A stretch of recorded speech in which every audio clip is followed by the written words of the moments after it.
There is no perfect family. And so when you tell me that there's been hurt, I am not scandalized, and I hope you are not either. There are a lot of joyful and healthy families out there, and the mark of a healthy family might be that they acknowledge that they are imperfect.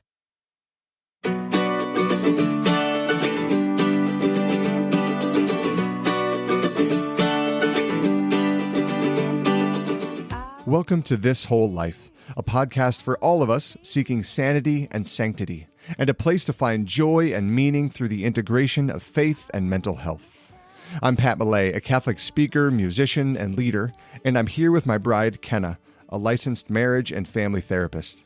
This is the stuff she and I talk about all the time, doing dishes in the car, on a date. We're excited to bring you this podcast for educational purposes. It's not therapy or a substitute for mental health care. So come on in, have a seat at our dining room table, and join the conversation with us. We are so glad you're here.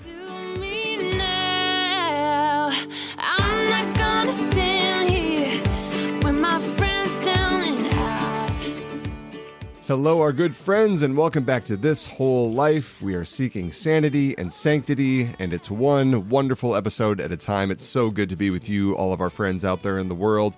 A very happy Halloween and All Saints Day to each of you as this episode is being dropped, and we're looking toward November and December and all kinds of wonderful holiday things coming up, lots of holy things, and potentially maybe a couple of challenging things as well.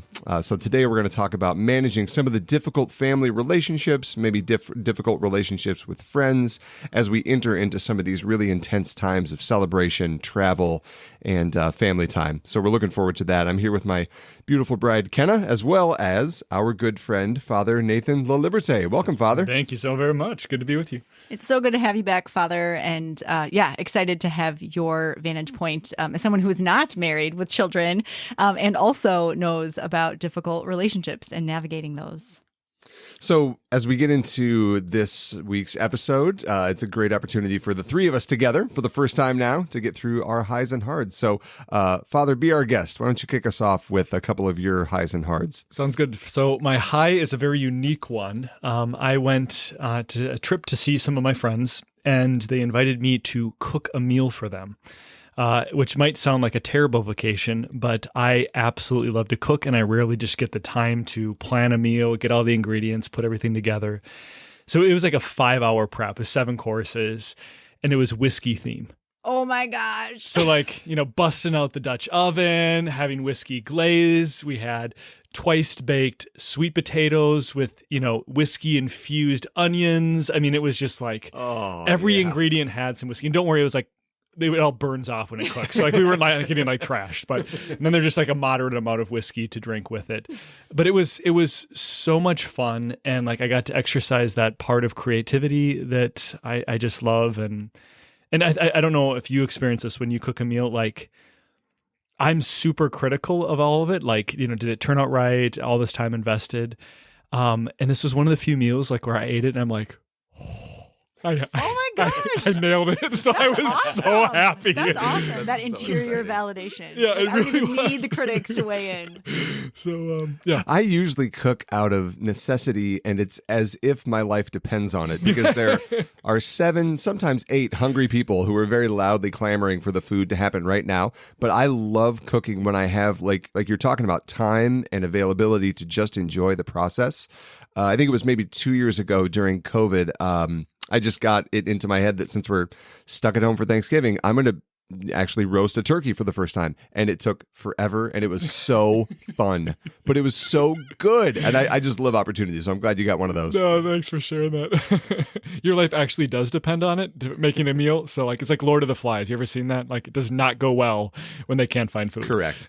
So my hard then to go with that is actually that part of the vacation as well as I think we all have expectations when we take the time to vacation, but there's variables that you cannot control. By the nature of a vacation, you're going to a place that you do not know, people that you know somewhat well, but you have no idea how they're going to be. You're entering into their world, and you think it's just going to be amazing. And sometimes things come up, and it's just adjusting those expectations so that you can actually enter into what is, rather than trying to force everyone into the vacation that existed in your mind that actually had no reality basis. So that was the hard, but it was good. So if there was a better hard to Right. begin this particular episode, I don't know what it would be, because I was like, way to be on brand with that. That is quite pertinent. Yeah. So I'll take it from you, Father. Thank you. So I would say my hard, which definitely has a silver lining, is recently, Pat, you had come to me with an opportunity to speak, and it would involve a lot of travel. And you were so excited, and you were just, really honest with me about your excitement. And I couldn't understand how it would fit into our family life and into some of the limitations that are very real in our family life. And so it was hard to tell you that. Like it's hard to, I'm going to use the word disappoint, which I think maybe is a bit strong, but I want to say yes. Like I want to see you happy. I want to see you joyful. And I know you are, and you would be, but you want to be the yes person, like for your spouse. And so in those moments when you just have to be that voice that says, I see it really differently. And it's hard. And thankfully you were really gracious in being able to hear where I was coming from, and we could talk it through, but it was hard. It's something I'm still learning to do better and better, is to be honest with you, even if it is uncomfortable or inconvenient.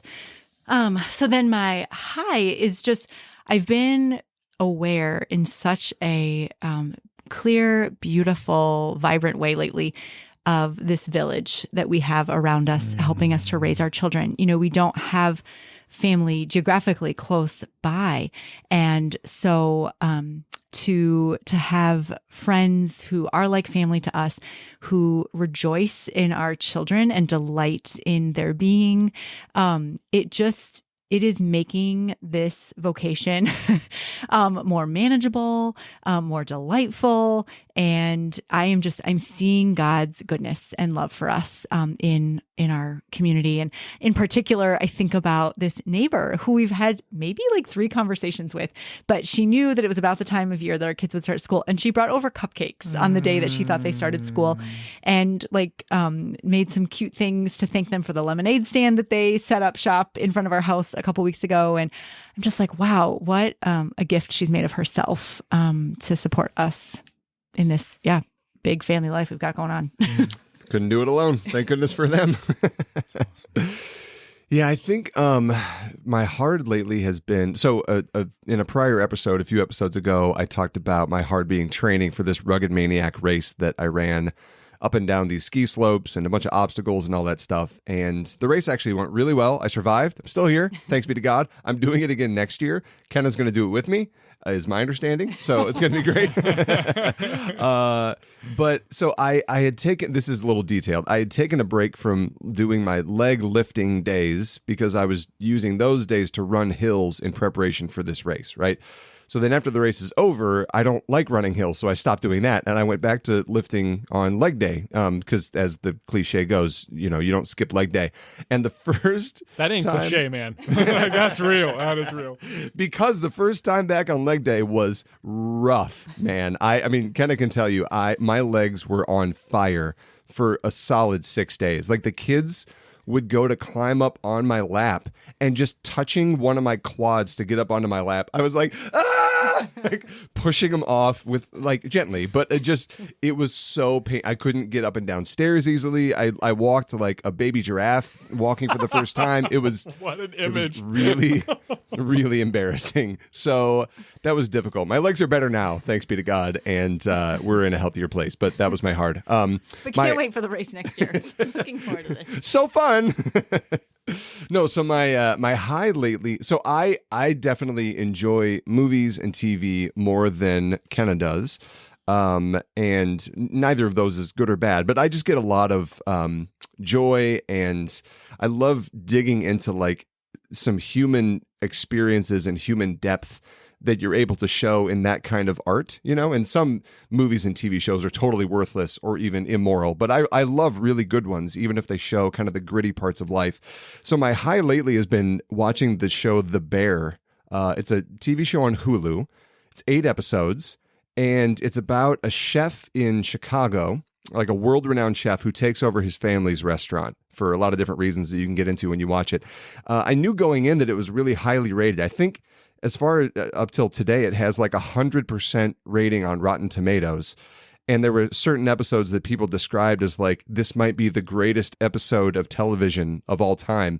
So I went in with some pretty high expectations, and I got to tell you, they were kind of blown out of the water. And what I love is the things that frustrate me about typical, really popular TV shows and movies nowadays is they tend to go down one of two roads. They either do the Breaking Bad thing, where they just shock and awe you with terrible, shocking things to try to feign interesting material, right? So they create this contrived plot where it's super violent and it's jarring to keep people engaged. Or they do the Game of Thrones thing, where it ends up being intensely violent, literally pornographic, and they try to keep people engaged that way. Now, both of those are very effective strategies at keeping people engaged. Those are really popular shows. And if you like those shows, I very much apologize, but I just have a different opinion, because The Bear is the opposite of those two things. The Bear is definitely raw, and there's a lot of swearing, and there's some coarse material. It is not a kid's show at all, but it avoids both of those things. It's not the least bit sexual. It has some really intense material, but it's because it's digging into the depths of human suffering and hardship. And there were some episodes that were just like, I'm thinking about them weeks later because had such an impact on me. So that's been my high.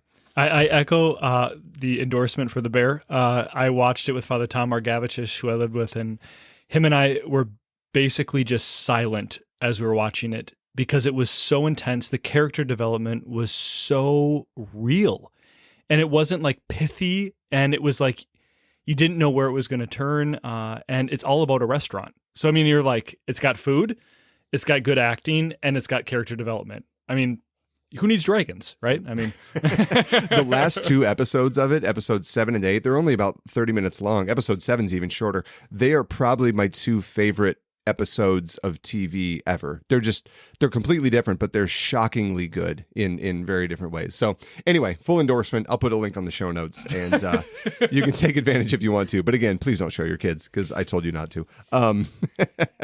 So let's pivot a little bit here. So we're looking down toward the holiday season coming up, friends. And by holiday, I mean holy day in the truest sense of the word. Lots of great saint days coming up. Thanksgiving, obviously, Christmas, and New Year's, Solemnity of Mary, Mother of God.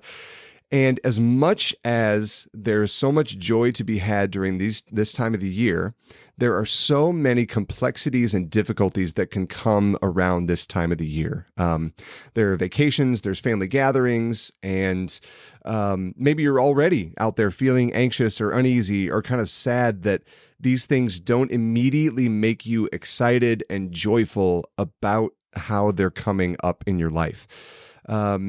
Maybe you're already anticipating the argument that you're going to have with your spouse about how you're going to divide up your time amongst these various family obligations and the events coming up. Or maybe you're one of the people who often feels what we would call triangulated, or kind of caught between two people that are both important to you. And it doesn't feel like there's a way out or there's a right answer to that little interaction.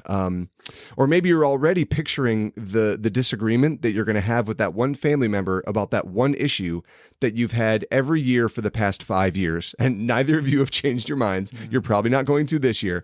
So this episode is going to talk about how we continue to love our parents, our grandparents, and whoever can hold that role of esteem and authority and right leadership in our families, and also still grow into our own autonomy, our own freedom, authentic identity as we create our own families and our own traditions as well.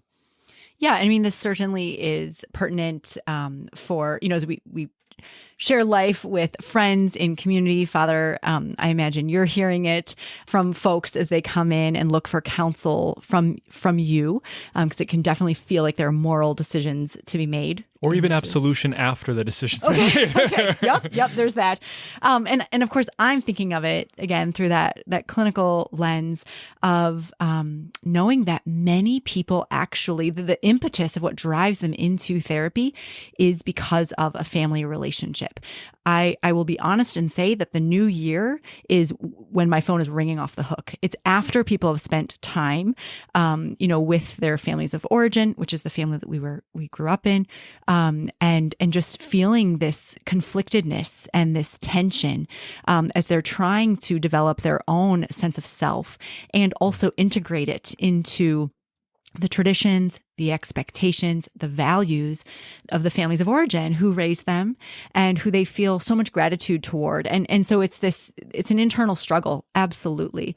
And I think that these are such painful dynamics for us because family is so important. And I think that's beautiful. And I want to just highlight that for a moment before we get into more of the nitty-gritty, that there is this beauty in wanting to love and honor and obey, those generations before us who have given us so much, that is really beautiful. And there is something of a depth of character in that. But I will be honest and also say that sometimes I can speak for myself as well, that we have unrealistic expectations of what this time of year should look like.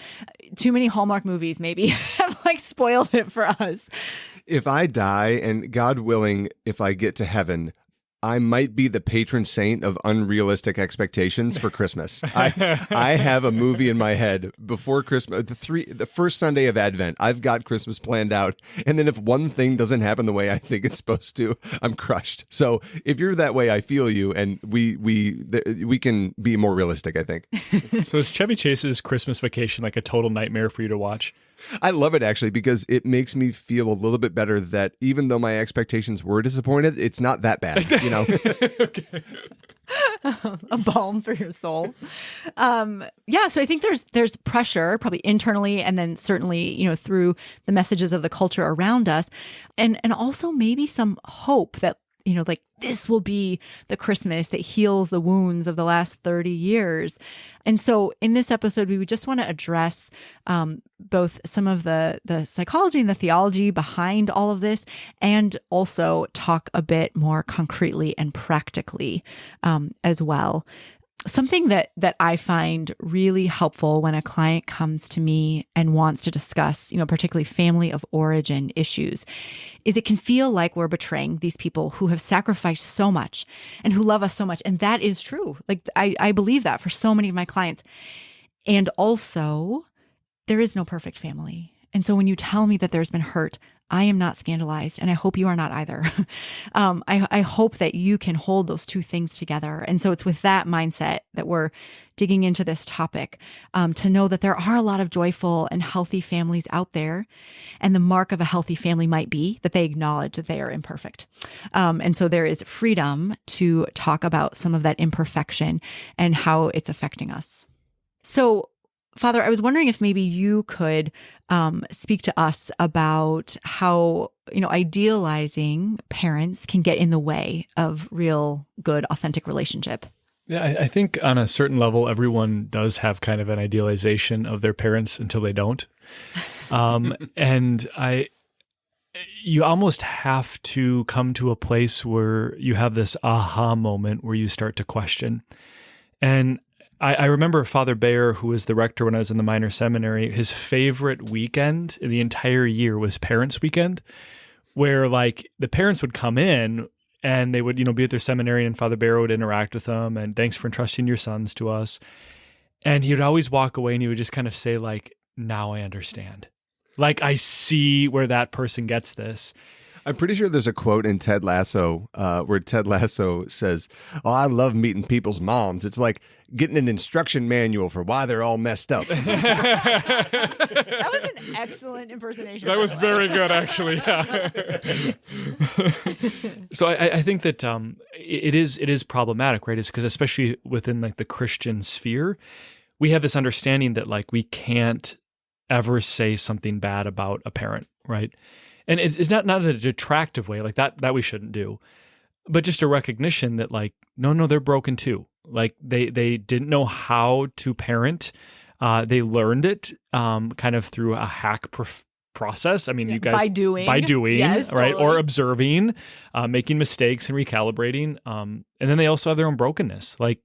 When people enter into a family, they still have issues, and sometimes they don't even get time to work on it now. And now you're just like sharing your issues with other people. And so like as people are able to kind of come to an awareness, like actually there are imperfections in my family system, it actually sets us free rather than burdens us. We're not doing something wrong. We're actually entering into reality. But it has that honest admittance. And there's so much freedom, I think, that comes from that kind of recognition about our parents from our family of origin and about ourselves as well. I mean, can you and I, can all of us be honest that a lot of us carry baggage into our relationships with our own family of origin, unless we've done some really intentional work around healing wounds that we maybe have gained from our parents or from our siblings. We have that baggage and we carry it with us. And there's no shame in having that kind of baggage. That's one of the marks of the human experience, is being wounded by our fellow sinners, some of whom we are related to, and also doing some wounding of our own and needing to ask forgiveness and forgive others. In the therapy that Ken and I have done in our own marriage therapy, we gained this great kind of nugget of wisdom from our therapist. It's this idea of relationship math, that when a husband and wife come together, when a couple comes together in marriage, they bring with them their old wounds, their old hurts, and sometimes even really intense traumas from their childhood or from the time before they were married. So each of them individually might come into the marriage on a stress level of like a 4 out of 10. It's easy for us to idealize our spouse coming into marriage as well, because we only see a lot of the really beautiful and worthy things about them, thanks be to God, before we're married. And we assume that maybe we both come into marriage as a clean slate. And the fact is that we bring all of those experiences with us. So when a family member, whether it's our family of origin or a family of creation, when a family member does something to us that is a 2 on the scale from 0 to 10, to us it registers as a 6. Because we're living at a baseline of a 4. So part of that is learning to deal with and seek healing from the ways that we have been wounded in the past. And part of it is also to be patient and to be empathetic with ourselves and with others when they are reacting in a way that seems disproportionate to what's happening in front of them, because we don't know what they carry with them into that moment. Yeah, and I think it could be good, Pat, you mentioned the idea of the family of creation. So maybe we can just clarify some terminology here. The family of origin, we refer to as the people that raised you, so the family you hail from. And then the family of creation is the family that you create with your spouse, the children that you have, and so on and so forth. And so today we're really thinking about how that family of creation, right, that is very much under construction, and I think about us, we're 13 years married, 12 of those years having children.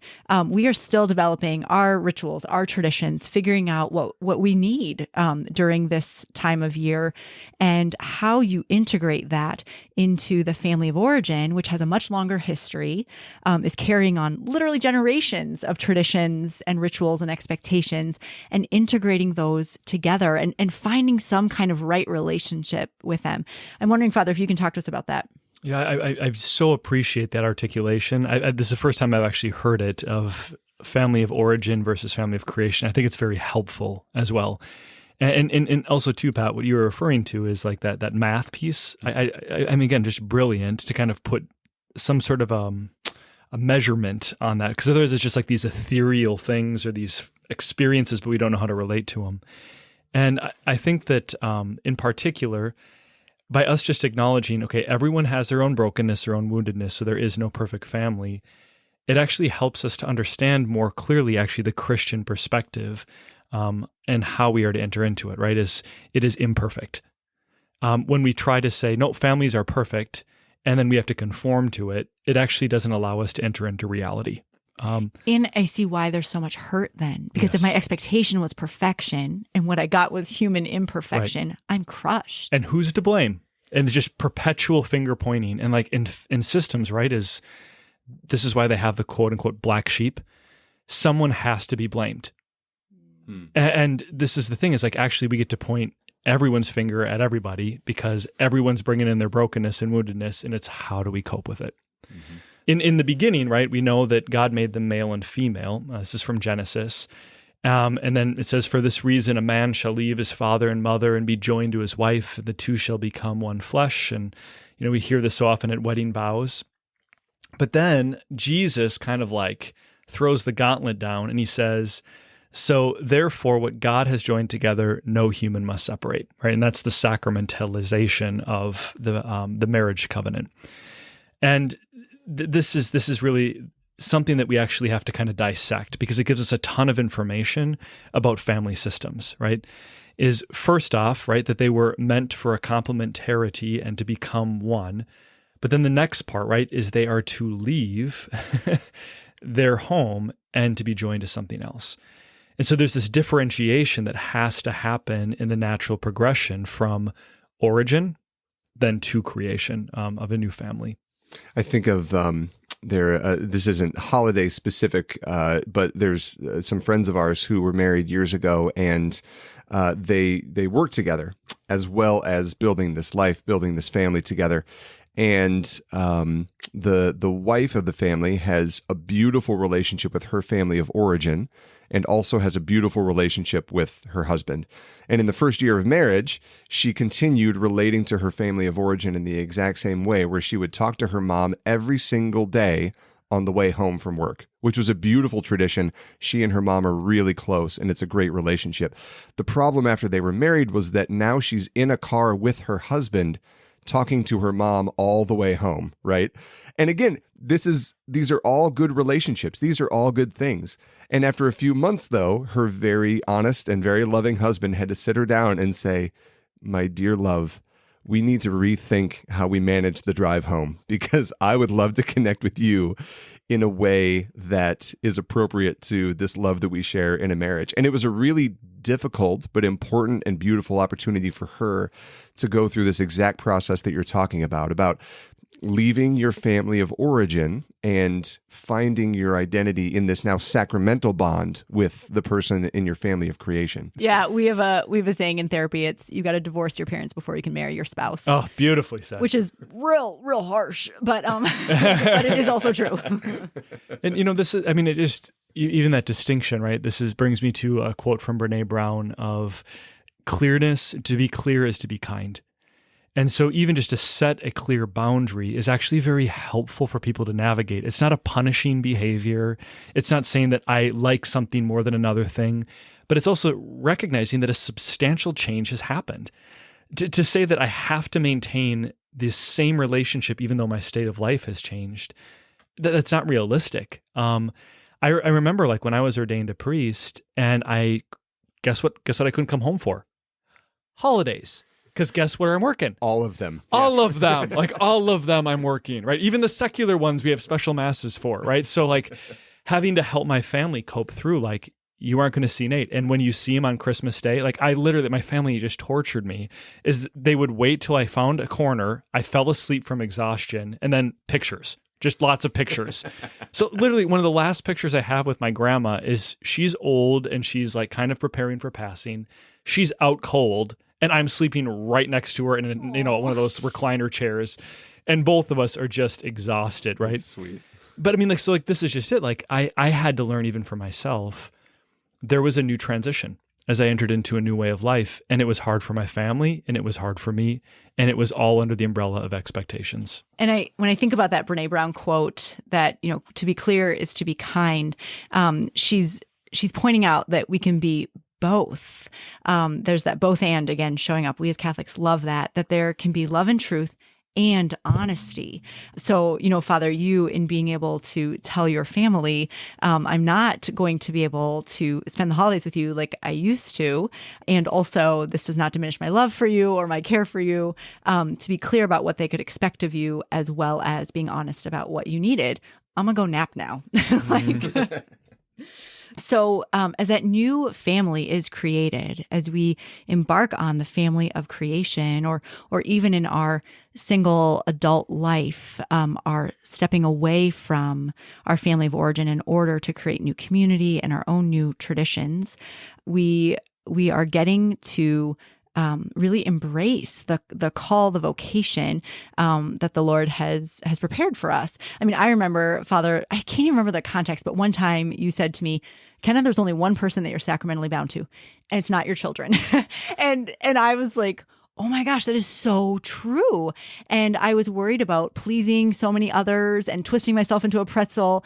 And I hadn't thought to consult the one to whom I've made a gift of myself and who has made a gift of himself to me. I'm still waiting for you to pay me for that one, Pat. Like that was all for you, buddy. You got the quote exactly right. Nice job. Well done. So, I think one of the things that kind of comes up among us when we're talking about family relationships is that fourth commandment. Mm-hmm. Mm-hmm. Honor your mother and father. And this is so difficult because we know that there is a level of obedience that we have to have, but it has to be ordered to the good. And this is the hard piece, is we're working with family systems that are not perfect. There is brokenness in it. And so when we have, that obedience to God, for example, right, is we are serving someone who is perfect. So it's much more crystal clear. Like, I need to do this. I need to avoid this. Like, we have 10 commandments that are listed out very clearly, moral precepts that are listed out very clearly because it's clear cut, like God's perfect. Now you go to a family system and they're like, and here are my rules for you. Here are my commandments for you. And you're like, I'm pretty sure that's out of selfish. That is not always ordered to the good. That's kind of on your personal preferences and conveniences for you. So to form our life all around that can kind of make us crazy from time to time. So is it accurate to say that because the commandment is to honor our mother and father, and the commandment is not specifically to obey our mother and father, is it accurate enough to say that we can honor our parents when we tell them the truth out of love for them, even if it means that we're not obeying their particular commands for our life? And maybe even on the flip side, it could be dishonoring to our parents to simply obey them without being honest with them about our feelings, because as we see in the story of the prodigal son, that creates resentment, and it might actually threaten our love for them if we're not honest and if we merely obey without having an open conversation in that authentic relationship. Yeah, beautiful point to bring up too. And I think going back even to the scripture passage, right? Because we're anchoring it in scripture, is you leave your mother and father and you join yourself to your spouse and the two become one. So now let's say it's your relation with your family of origin is dividing what should be united and inseparable. That's not holy. That is not holy, and you have to claim that. That's really, that's hard, Father, for people. I mean, I'm speaking primarily, from my clinical experience. I can think of many marriages who have survived decades and still are kind of on a carousel of these arguments and the triangulation that exists, spouses divided against in-laws and, what have you.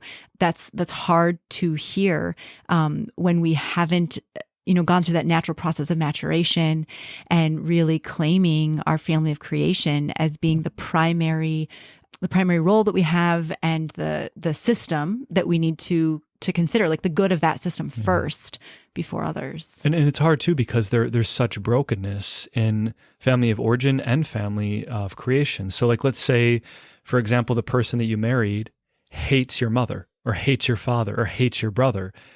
And how do you navigate that now? So it's not fair for your spouse to now say you can't talk to them. That's abuse, right? No, I have a duty and an honor to respect them, and also too to have a relationship with them. And you don't get to say that because of your own personal preferences. And so again, so much of what happens in navigating these is just an extreme honesty and frankness that's needed. So if you can say to your spouse, do you honestly not like my mother? And if they say, I do not like her, then we need to work through that, right? Because that's not okay. You can say that she's maybe rude to you, and then the other spouse needs to affirm that. You're right. She asks everyone else if they want a refill on their beverage and purposely skips over you. That's not okay, and I'm not going to stand for them treating my husband like that. But again, it's that honesty of being able to look at it. And again, it all starts from we're all broken. Mm-hmm. And if we move to that idealization, we're never going to be able to navigate through it and make good choices for both family of origin and family of creation.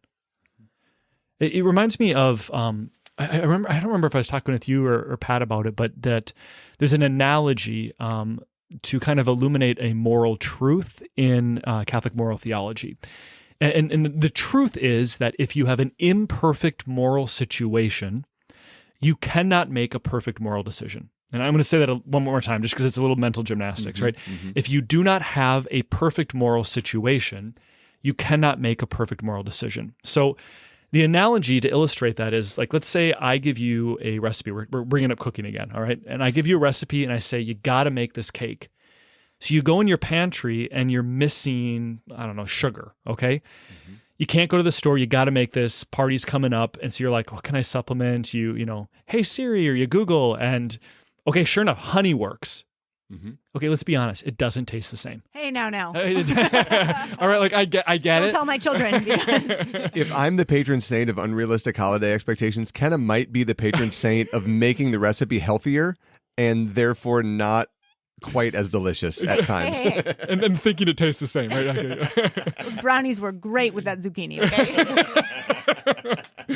I'm going to apologize for your to your children for that. You said I was going to mess them up. Okay. Here's my way. So when I'm telling you to make this recipe and you don't have the ingredients you need, and the cake turns out and tastes differently, I can't yell at you for that. You didn't have what you need to make the cake how it was supposed to turn out. Now draw this analogy into a family. If you're missing a dynamic, right? Let's say you're missing something, like maybe your father's a bad listener, right? Or maybe your mom is very impatient or judgmental, or maybe your siblings are living alternative lifestyles that you're afraid of bringing your children into, or maybe that you guys have come off an exhaustion, or someone's lost their job. Like all these variables make it an imperfect pantry. And then to say, no, we got to have the perfect family. That's not realistic.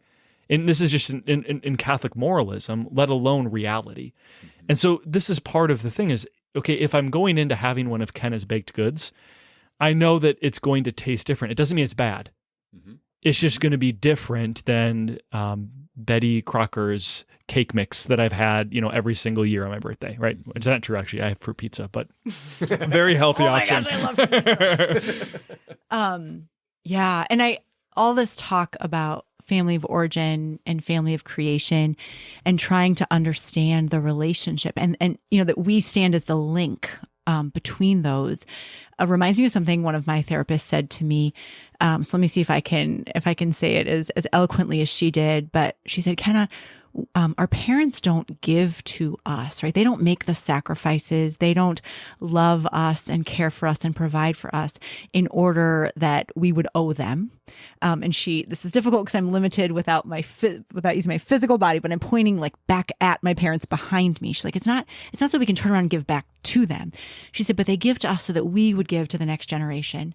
And she said, that's, if you think of a cascading waterfall, like the water flows down and feeds that bottom pool. And she's like, and that's the idea that, you kind of are giving to your children, not so you can wield it over them for the years to come, but in the hopes that what they have received is so good that they would want to take that, make it their own and give it to the next generation. And it was really freeing for me to hear that because I realized that I want to honor and obey my parents with an authentic love. And so it doesn't always look the way that they want it to because they aren't me. And so the expectations they have of me aren't always what God is calling me to individually. But I desire that because really in that statement, she reminded me I have the freedom to love them and care for them. Mm. So let's turn the corner into talking about some practical situations and possible approaches and reactions. So Pat, why don't you start us off?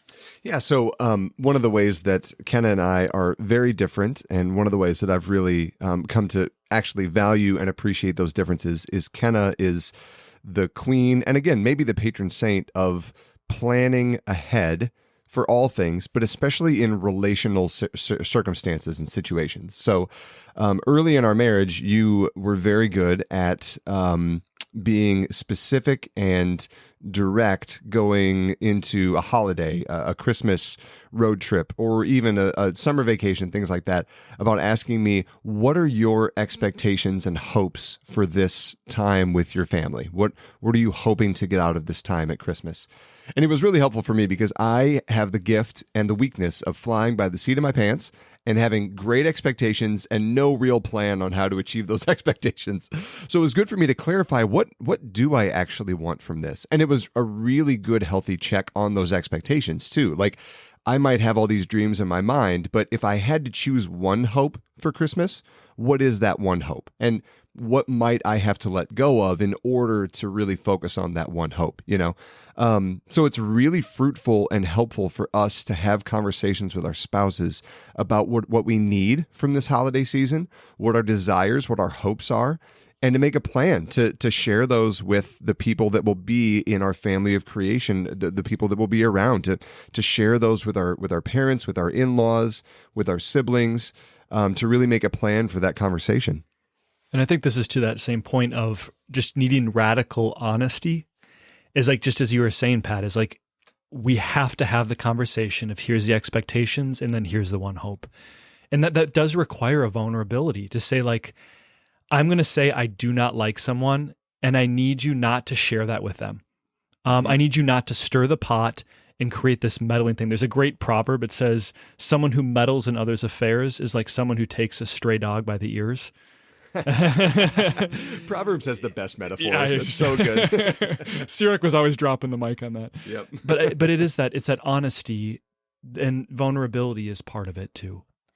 And so sometimes what we need comes into conflict with an expectation that family of origin has. And if we think about it, right, in your family alone, Pat, we're bringing 6 different households together every time we gather for a holiday. It's a flippin' miracle how well they all go, actually. Like, I'm thinking about it, because we all have a different pace of life. We all have different, we come with a ton of school kids, and a lot of small people too, but a lot of school kids who, like, this is their respite.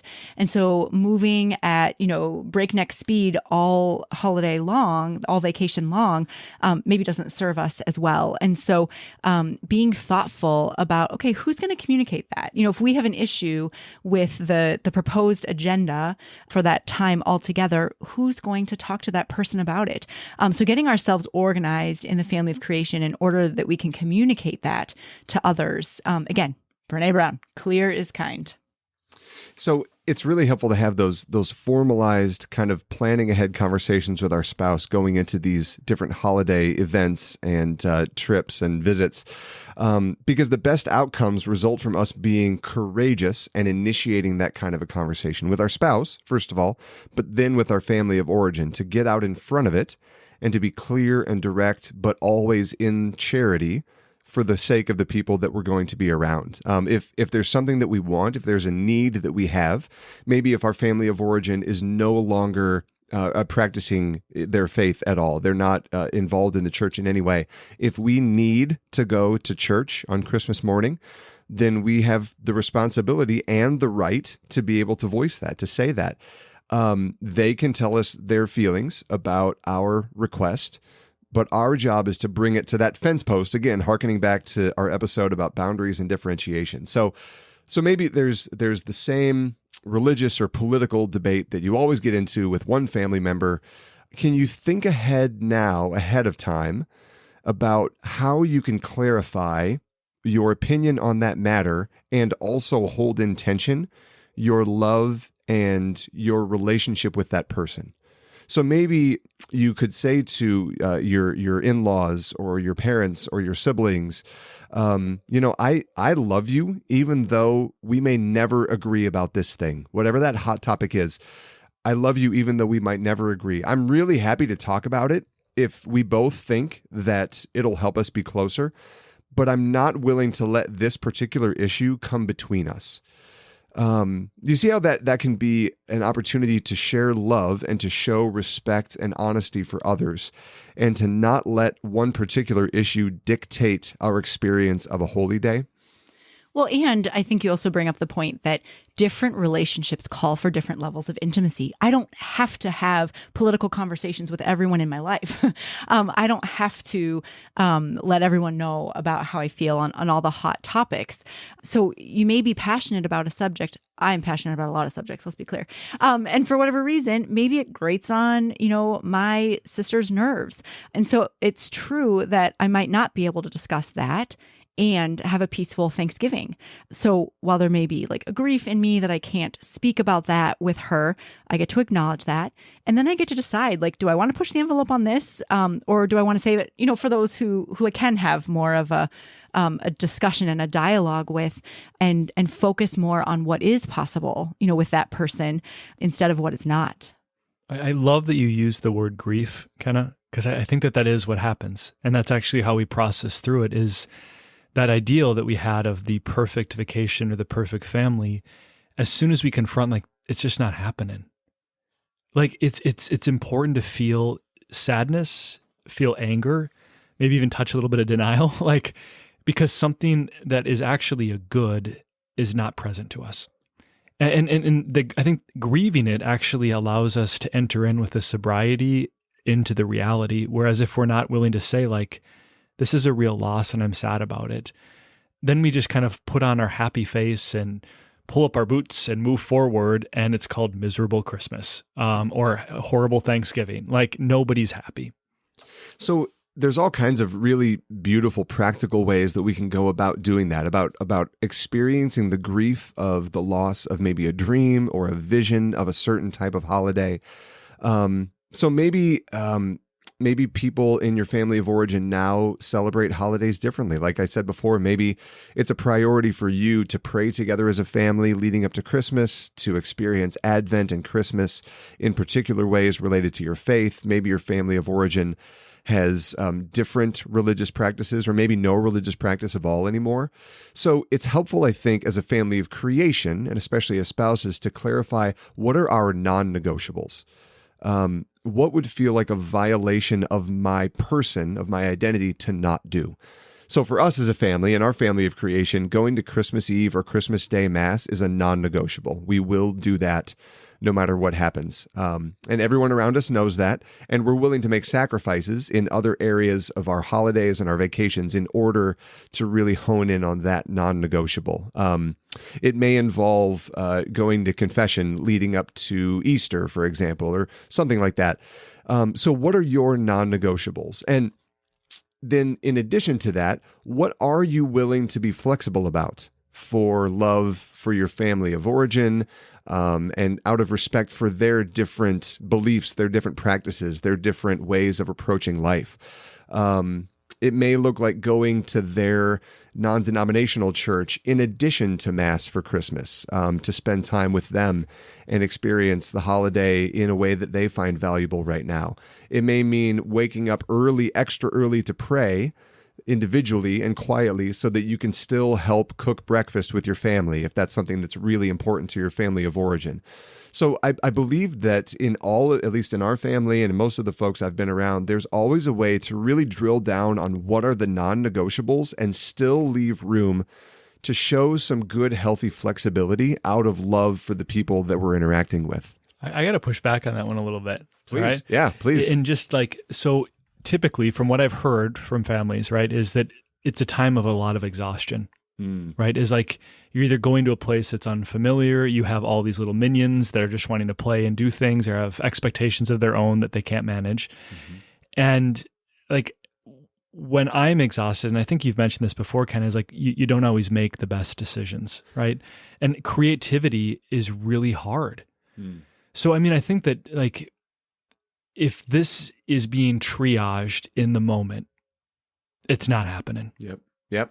Because creativity is so inaccessible when you're stressed. And so like this does require some forward planning and thinking. Right. Because I mean, I don't know about you guys, and this is the kind of the pushback piece is everything you're suggesting requires creativity. Right. Yeah, that's true. No, Yeah. definitely a beforehand intentional. It's part of why we're releasing this episode so early, to give folks a chance to think about it, because you're absolutely right, Father. It takes energy. It takes intentionality. It's also hard to do if we're red hot. And so to get ahead of it and to anticipate some of these discussions and issues, so that you can bring that true, authentic self that isn't driven by emotion. It can be informed by it, but it's not driven by it. And really make choices out of charity and a desire to honor as well. And, something else that I am known to say around these parts, and that is content and process. So as a systemic therapist, we talk about the distinction between like what the story is and how the story unfolds. So when we're talking about all these things, it is both what you say, what we say, and how we say it. So the what is that we have a responsibility to make clear, objective behavioral statements and requests. So that could be something like, would it be okay to have dinner at 6:30 this, Christmas dinner at 6:30 this year, so we can go to Mass, which, maybe no one else in the family of origin is doing, but our family of creation is going to go to Mass and still have time to get home and help you guys with dinner when we get back. As opposed to perhaps something like, you guys are always being the martyrs. You're fixing dinner while we're at Mass, and I told you that we were going to go to Mass. So I guess if you really wanted our help, you would have just pushed back dinner. So that is laden with contempt and criticism and judgment, and it's not going to be received well. I can guarantee you that. So there's the what we say, making it clear, objective, and behavioral with what we say. And then there's the how. So not, as we were talking about a moment ago, Father, like not engaging the conversation if you're having upset feelings. It seems like you should just push through. It feels like it's a real time saver if you just whip out this text message real quick but I'm here to tell you it does not go well, and it will create a bigger issue that will take more of your time. So take it from a pro who has learned the hard way. Take that time to make sure that you're not bringing that contempt and criticism, right, which our anger would love to tell them about, into the conversation, and wait until you've calmed down. That could even take days, but that's okay, because you want to have an intentional and clear, direct conversation. I think another thing too is just to take a breath and to say, it's not my job to fix the family system. Mm-hmm. Mm-hmm. So like if you're trying to be like Miss Planner or Mr. Planner, and it's like, okay, I'm going to get all these details together, and it's like, no, they don't care. Like the system is busted.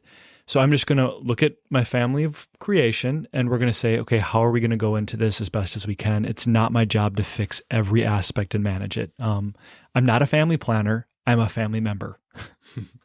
So, and maybe it's helpful as we wrap up just to kind of talk through what this is about, what this looks like, to summarize a little bit. We're going into this holiday season. There's all kinds of expectations based on really good and holy things. God has given us amazing gifts in this opportunity to be thankful to Him like we are during every Eucharistic celebration, this great gift of His incarnation, and celebrating that with our whole church and with our family of origin and family of creation.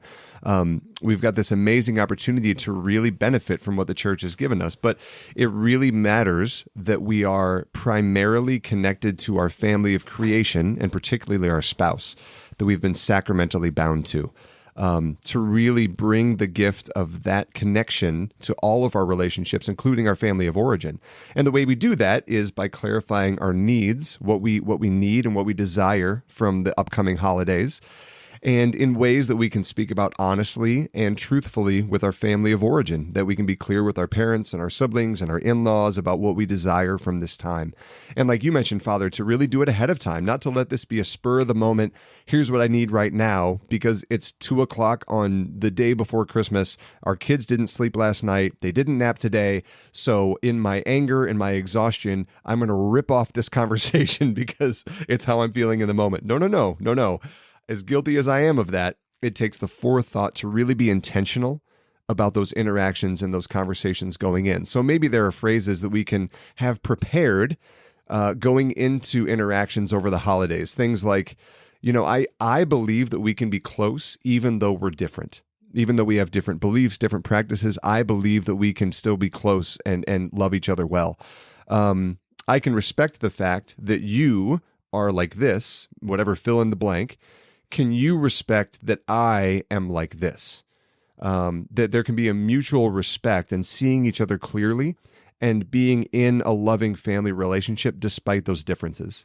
So there's so much beautiful opportunity in the days ahead, friends, to celebrate the love that God has given us, to celebrate these holy days that he's given us. And in the midst of our human imperfections, of our family brokenness, Father, like you've mentioned beautifully, there's this great opportunity to still be people of joy, people who celebrate, and also people who are ready to experience the full breadth of human experience in the midst of these celebrations. So our challenge by choice for this week, Father, is pretty simple and pretty practical. In whatever state of life you find yourself, is to be intentional about planning for those moments before they happen. So if you're married out there, having the conversation with your spouse about what you each need, what you each desire from the upcoming holidays and holy days, how you're going to enter into those times with intentionality, with authenticity, and how you can support one another in the midst of whatever family system imperfections may arise. If you are not currently married, then it's a great opportunity for you individually to be aware of your own needs and desires and to clarify those with your parents or your siblings or your nieces and nephews, to be really honest about what you need and desire from this time. So your challenge by choice is to have that conversation. First, to pray about it, obviously, to spend time with the Lord of what he desires from you during this season, and then to talk to your spouse or to do some good personal reflection about that as well. Father, any closing words before we wrap up this episode? No, just super grateful for even your perspective on it as a married couple. I know as a priest, when I was first ordained, one of my mentors said, never forget, Nate, that your family is not your parish. Your family is your family. And it was just perennial wisdom because, I mean, it's just an interesting dynamic when we have to see it in a new way. So I so am grateful for you and Kenna's insights into it. And we're so grateful for yours, Father. Thanks so much for being a voice of love and truth and the voice of the church as well. If you don't mind wrapping us up in prayer, Father, we'd appreciate that. Heavenly Father, we thank you and praise you for giving us the families that we have, whether that is biological families or families that we have chosen to enter into. We ask for your wisdom and guidance, that as we enter into this holidays and holy days, that we may do so with your creative power, a wisdom which transcends our own perception, and a love which is not conquered by anything. We ask all this through Christ our Lord. Amen. Amen. Friends, it's so great to be with you in this episode. We are praying for you in the upcoming holy days and vacations and road trips and family interactions ahead. We would love for you to subscribe to this podcast, to share it with your friends, and maybe even with your family so that everyone can have a good sense of how to have fair and loving expectations coming into the holidays. Please rate and review on your podcast player of choice. We would love to get this exposed to as many people as possible. And you can reach us at thiswholelifepodcast.com. We would love to hear your feedback. We would love to hear about what your holiday traditions are, how they go for you this year, if there are any feedback or questions that you have about how to approach those well. And finally, you can follow us on Instagram and Facebook at This Whole Life Podcast and on Twitter at This Whole Life. Friends, happy Halloween, happy All Saints, and we look forward to journeying with you through the holidays and beyond. God bless you. You're not alone. This Whole Life is a production of the Martin Center for Integration. Visit us online at thiswholelifepodcast.com. You're not alone, you're not alone, you're not alone.